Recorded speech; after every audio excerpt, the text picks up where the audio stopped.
Tip top রে ভাই, এটা সবচেয়ে বেশি কষ্ট এবং রিস্ক। ও ভাই, লাস্টটা যদি যাই ফাইসা যায়। এই ভাই, এবার তো রিস্ক হয়ে যাইতেছে।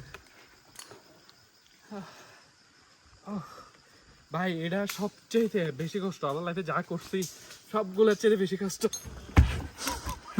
ও ভাই, ও ভাই, অ্যাটলিস্ট কমপ্লিট করছি, কিন্তু কথা হচ্ছে আমি মাইন্ড করছি, পারে দিছি।